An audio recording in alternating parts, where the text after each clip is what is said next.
यही बात कहकर कि इसमें दिल्ली सरकार की जिम्मेवारी है जो ये घटना हुई है, और अपनी जिम्मेवारी से बच नहीं सकते हैं, और नालों की सफाई में जो भ्रष्टाचार हुआ है वो इसके लिए जिम्मेवार है। Honourable minister, honourable minister Shri Dharmendra Pradhan.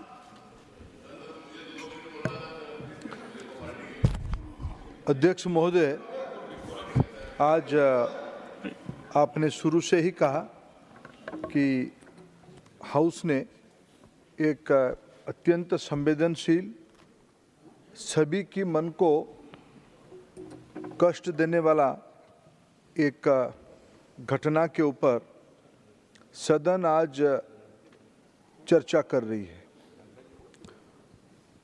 अध्यक्ष महोदय, सदन की परंपरा, विधि, ये सारे चीज़ों की संरक्षक आप हो।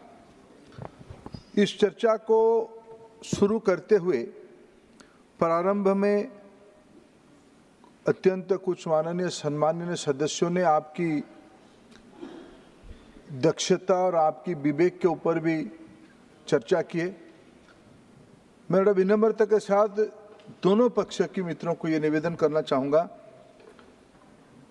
इस प्रकार की चर्चा में जब देश नज़र डाला हुआ है और देश इस घटना में चिंतित भी है, हम विश्व में एक नई शक्ति करके उभर रहे हैं, उस समय में राष्ट्रीय राजधानी दिल्ली है। दिल्ली में कुछ घटना किसी भी प्रकार की होगा तो सभी के मन में एक चिंता होती है, और जो घटना पिछले 27 जुलाई को हुई है, इसको कितना भी हम खेद प्रकट करें, कितना भी हम दुख प्रकट करें, उस परिवारों की कोई भरपाई होने वाला नहीं है। और मैं मानता हूं सदन शायद इसी विषय में सहमत है। हम उन परिवार के प्रति अपना श्रद्धांजलि ज्ञापन करते हैं, और निश्चित रूप में हम सभी की दायित्व बनता है ये घटना आगे कैसे ना हो, उसकी दायित्व किसकी है। ये राजनीति लापरवाही बनाम जिम्मेवारी की नहीं होनी चाहिए, जिम्मेवारी होनी चाहिए। लापरवाही तो हुई है, किसी ना किसी को तो उसमें उत्तर देना पड़ेगा, दायित्व लेना पड़ेगा, जिम्मेवारी लेना पड़ेगी, तब जाके उसमें से कोई समाधान होगा। आज इस चर्चा को आगे बढ़ाते हुए जब आदरणीय सुधांशु जी ने इस चर्चा का शुरुआत किया, और अभी तक जो चर्चा हुई है, कई प्रकार की तर्क, कुछ जगह पर अगर ये संसदीय अपशब्द नहीं है तो मैं अध्यक्ष जी कुतर्क का शब्द भी लगाना चाहूंगा। कुतर्क संसदीय है या असंसदीय है? नहीं, कुतर्क को बदलिए। मैं आपके आदेश के हिसाब से उसको नहीं, सुझाव है कुतर्क को बदलिए। तर्कहीन, तर्क और तर्कहीन। एक सेकंड, और अपने यहाँ शालीनता का इतना स्तर बढ़ाओ कि लोग प्रभावित हों और सीखे भी। धन्यवाद आप तो हमेशा संयमित रहते हो, पर ये कीजिए, इधर भी संयमित रहते हैं। ये सर हम सभी के लिए लागू है। ये पहले तो मेरे ऊपर लागू है कि मैं इस सदन को इस प्रकार की कोई भी शब्द के माध्यम से गुमराह ना करूं, कोई मर्यादा हानि ना करूं। इसकी सबसे ज्यादा जिम्मेदारी अध्यक्ष जी मेरे बयान में मेरे ऊपर होती है। इसलिए मैं आपकी अनुमति भी चाह, 2-3 बिंदु, 2-3 पहलू इस चर्चा में सामने आई है। मैं आपकी अनुमति में कुछ तथ्य, हम सरकार में है, कोचिंग सेंटर के बारे में कुछ दायित्व हम लोगों की भी बनती है। शिक्षा कॉन्करेंट लिस्ट में एक बिजनेस है, कॉन्करेंट लिस्ट की विषय है। दोनों राज्य सरकार और केंद्र सरकार की यौथ दायित्व में यह व्यवस्था है। पिछले कई सालों से कोचिंग सेंटर की व्यवस्था और प्रबंधन कैसे होनी चाहिए, 2017, 19, अभी 2020, फिर अभी 2024 में निरंतर रूप में भारत सरकार, राज्य सरकार तथा संघ प्रशासित राज्यों को अपना एडवाइजरी, मार्गदर्शिका भेजते आए हैं। कोटा के बारे में चर्चा हुई, केवल कोटा नहीं, देश में अनेक जगह पे इस प्रकार की जब दुर्घटना होते हैं, कुछ कैंपसेस में भी कुछ दुर्घटना होते हैं, तब एक कोचिंग सेंटर की व्यवस्था कैसे होनी चाहिए, इसकी एक निरंतर मॉनिटरिंग, निरंतर जानकारी, सुझाव राज्यों को दिया गया है, जिसमें कोचिंग सेंटर की रजिस्ट्रेशन होनी चाहिए, उसकी मिनिमम स्टैंडर्ड रिक्वायरमेंट्स क्या होनी चाहिए, सेफगार्ड बच्चों के बारे में क्या क्या लेनी चाहिए और उसकी निरंतर मॉनिटरिंग कैसे हो, और उसमें कुछ कोई खिलाफ करता है तो उसकी पेनल्टी व्यवस्था क्या हो, और राज्यों ने क्या क्या किया है। अनेक राज्यों ने, अध्यक्ष महोदय, बिहार, गोवा, उत्तर प्रदेश, कर्नाटका, मणिपुर जैसे राज्यों ने अपने अपने राज्यों की भी एक एक विधि व्यवस्था भी लगाई है। ये सारे को ध्यान में रखते हुए भारत सरकार ने जनवरी 24 में एक एडवाइजरी सारे राज्यों को दिया है। अगर ये एडवाइजरी को लाटेस्ट जो था, इसे तो मैं कहूँ 17 को कोट किया, 19 साल में भी एडवाइजरी गया था, 20 में गया था, 23 में गया था, अभी 24 में जनवरी में भी गया था, 16 जनवरी को एडवाइजरी राज्यों को गया था। उस एडवाइजरी में क्या है, पब्लिक डोमेन में है, सब उसके बारे में जानकारी भी रखते हैं। अगर उस एडवाइजरी को राज्यों ने पालन करते, किसी भी राज्य हो, शायद आज के दुखद घटना नहीं होता। जिम्मेवारी लेना पड़ेगा। मैं कहूं कि हम प्रोसेस क्या होनी चाहिए, हम इससे भाग नहीं सकते हैं, लेकिन इसको क्रियान्वयन करने की दायित्व राज्यों की है। राज्य उसमें से अपने दायित्व में खुद को बंधनी चाहिए, उससे आगे चले जाने से उचित नहीं होगा। दायित्व से भागने से कोई फायदा नहीं होती है। अध्यक्ष जी, कुछ मित्रों ने इस चर्चा की बहाने भारत की शिक्षा व्यवस्था पे प्रश्न उठाए, कोचिंग आखिर होता क्यों है, इसके ऊपर भी प्रश्न उठाए, पिछले 10 साल के ऊपर टिप्पणी भी किए, और कुछ शब्द शायद कुछ लोगों की एक मजबूरी भी बन चुकी है। मैं उसमें खुद को शामिल नहीं करना चाहूँगा, लेकिन आपकी सामने एक विषय कहूँगा। देश में कुछ लोगों की एक छद्म बौद्धिक अतिवाद है, शिवड़ो इंटेलेक्चुअल एक्सट्रीमिज्म है कुछ लोगों के मन में, उनकी एक धारणा है। मैकॉले से मैं आपको याद दिलाना चाहूँ अध्यक्ष जी, 1835 में अंग्रेजों ने इस सभ्यता को, इस महान देश को लंबे समय तक गुलामी में रखने के लिए मैकॉले साहब ने ब्रिटिश पार्लियामेंट में एक डिबेट किया था। उस डिबेट में जो सोचा गया था, अभी भी उसकी प्रतिफलन इस सदन में भी कभी कभी हमको देखने को मिलता है। मैं ऐसे लोगों को, Brittas, you are a good friend of mine, have patience and please, in a democracy at least I expect from you, please yes honourable minister. अध्यक्ष जी, कुछ लोगों के मन में उस मैकॉले बाद की एक भूत अभी भी चढ़ा है, इसीलिए उनकी मन में धारणा है सारे बौद्धिक सोचने की, समझने की ठेका उनके पास है। सर, मैं निरुत्तर हूं। प्रजातंत्र में इस प्रकार की एक अतिवाद को, छद्म बौद्धिक अतिवाद को, शिवड़ो इंटेलेक्चुअल एक्सट्रीमिज्म को मैं प्रजातंत्र में एक हमारी बहुत, बंगाल में सर आप अध्यक्ष रहे, एक बंगाल की कहावत है, जारो मुख्य लज्जा नहीं ताकि हमें डोरी।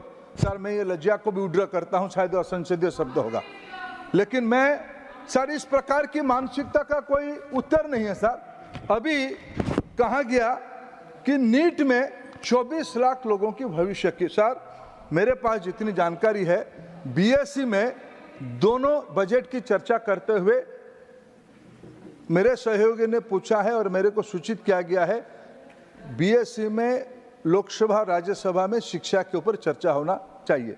सर, मैं विनम्रता के साथ अगर सरकार की ओर से कहना चाहूँगा, सरकार खुले मन से किसी भी प्रकार की शिक्षा संबंधी चर्चा के लिए तैयार है।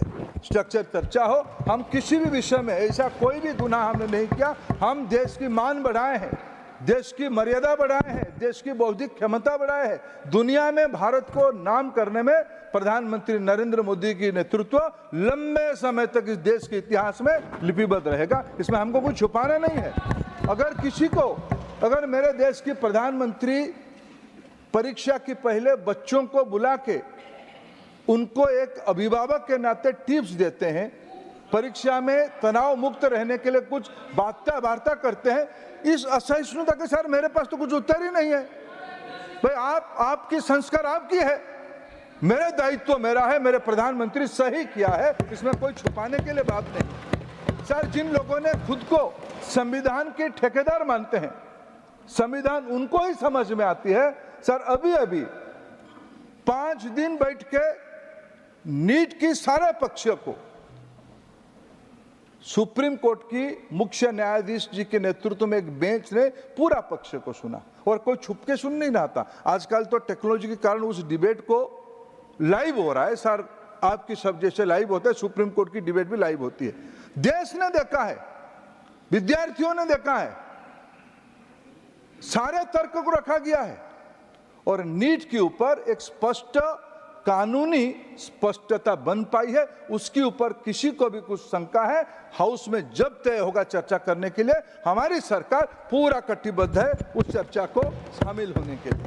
सर एक तथ्य में आज चर्चा हो ही गई है, कहा गया है कि यह सरकार कुछ चीजों को छुपाना चाहती है। सर मैं आज कुछ तथ्य आपके सामने रखना चाहूंगा। सर इस सरकार ने अभी हमने पब्लिक परीक्षा में, पब्लिक एग्जामिनेशन में माल प्रैक्टिस होने से उसके ऊपर कड़ी कार्रवाई करने के लिए दोनों सदनों में हम कानून बनाए, और उसको आज अमल हम कर रहे हैं। सर 2010 में सरकार किसकी थी? सरकार जिन लोगों के दायित्व में था, 19 मार्च को 2010 में कैबिनेट में एक फैसला होती है। उस बिल की नाम है prohibition of unfair practice in technical and medical education institutions university bill 2010। Sir क्या मजबूरी थी जो लोग आज बड़े नाटकीय ढंग से आज आरोप प्रत्यारोप कर रहे थे? कभी कृपा करके गृह में ये स्थापित करें किसकी दबाव में, क्या निजी मेडिकल कॉलेज की दबाव में आपकी कैबिनेट था, आपकी प्रधानमंत्री जी के नेतृत्व में कैबिनेट बनी थी, आपने उसको संसद में टेबल भी किया, इंट्रोड्यूस भी किया। 5 साल के बाद आपकी क्या मजबूरी थी, आपने उसको एक कानून में परिवर्तित नहीं किया, जिसकी काम हमने अभी 2024 में किया। कौन था गुनहगार, किसको आप छुपाना चाहते थे? आप कहते हो नीट क्यों हो रहा है? अध्यक्ष जी मैं एक तथ्य फिर रखना चाहूंगा, 2010 में देश की स्वास्थ्य प्रधानमंत्री होते थे आदरणीय मनमोहन सिंह साहब, उस कैबिनेट में शिक्षा स्वास्थ्य मंत्री होते थे आदरणीय गुलाम नबी आजाद साहब। 28 मई को कैबिनेट ने 21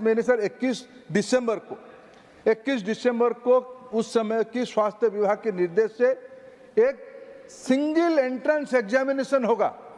2010 सरकार यूपीए की, प्रधानमंत्री मनमोहन सिंह जी, स्वास्थ्य मंत्री गुलाम नबी साहब, मेरे वरिष्ठ मित्र आदरणीय शिवाजी अभी कह रहे थे we are opposing NEET. My dear Shivaji, honourable member, you are there in those days inside the government. What compel you to accept those rules in those days? Sir ये कहना बहुत आसान है, जिम्मेवारी आपने निभाई नहीं। और ये कहा जाता है भारत की शिक्षा, अभी कहा जाता है कॉपी होती है। मेरे मित्र सुरजेवाला जी नहीं है, सुरजेवाला जी की सरकार आपके मित्र सुरजेवाला नहीं है, इसका मतलब क्या है? क्या नहीं है? वो यहाँ नहीं है। अध्यक्ष जी मैं खुद को संशोधित करता हूँ, मेरे मित्र सुरजेवाला जी सदन में नहीं मित्र है। नहीं सर मेरे सभी मित्र हैं, मैं सबकी प्रिय हूँ। सर मेरे मित्र सुरजेवाला जी अभी प्रश्न उठाए, ये सेम है। मैं उनको याद दिलाना चाहता हूँ कि 2004 से 14 उन्हीं की राजनीतिक नेतृत्व से सरकार थी हरियाणा में। 11 एग्जामिनेशन उन्हीं की सरकार के समय में हुई थी, विभिन्न परीक्षा हुई थी, सारे के सारे कोर्ट के द्वारा रिजेक्टेड हुए थे। कोर्ट ने सारे को निरस्त किया था। क्यों किया था? मैं आपको अगर कच्चा चिट्ठा पढ़वाऊं कि सर उनकी समय में किस किस राज्य में, उत्तर प्रदेश, प्रोफेसर साहब बैठे हैं, उत्तर प्रदेश में 2010 में सरकार किसकी थी? तमिलनाडु 2012 में सरकार किसकी थी? पश्चिम बंगाल 2009 में किसकी सरकार थी? और राजस्थान की कहानी तो अध्यक्ष जी मैं आपसे क्या बताऊं, राजस्थान की तो सारे खबर आपकी सामने ही है। पिछले दिनों में राजस्थान एक फैक्ट्री बन गया था क्वेश्चन पेपर लीक की, परीक्षा निरस्त की, लोगों के आक्रोश, कोर्ट की हस्तक्षेप, ये तो लैबोरेटरी बन चुका था। सर ये सारा विषय में आज हमको आगे बढ़ना पड़ेगा, हमें आगे जाना पड़ेगा। आज कोचिंग सेंटर के ऊपर कानून स्पष्ट है, उसको राज्यों को पालन करना पड़ेगा, जिम्मेवारी लेना पड़ेगा। और जो आरोप प्रत्यारोप की बात होती है कि हमारे समय में ऐसा था, मैं आपके समय की कुछ विषय रखा, आज भी कुछ विषय हो ही रहा है, मैं उसकी जिम्मेवारी से भागने वाला आदमी हुई नहीं। आज भी उस विषय को सब मिलके इस सदन की मैं सबसे सुझाव चाहता हूं। अभी एनटीए और अच्छा कोर्ट ने भी कुछ टिप्पणी दिया है, मैं सभी की अभी एनटीए को सुधारने के लिए पूर्व इसरो चेयरमैन राधाकृष्णन जी के नेतृत्व में, डॉक्टर गुलेरिया जी के नेतृत्व में एक हमने उच्च स्तरीय विशेषज्ञ कमेटी बिठाई है। मैं निवेदन करूंगा सारे माननीय सांसदों को, कुछ सांसदों ने, आदरणीय थम्बी दुराई जी ने वहां जाके सजेशन भी दे के आए हैं, मेरे को जितना जानकारी है, मैं सभी माननीय सांसदों से अनुरोध करूंगा आपके माध्यम से, जिनको भी मन में सुधार की कुछ कल्पना है वहां कृपा करके दीजिए। यह सरकार पारदर्शिता के साथ है, यह सरकार इस देश को 21वीं सदी में विश्व को ऊंचाई तक ले जाने की प्रतिबद्ध है। मैं निवेदन करूंगा हम उस स्पिरिट में इस चर्चा को आगे ले। धन्यवाद महोदय। श्री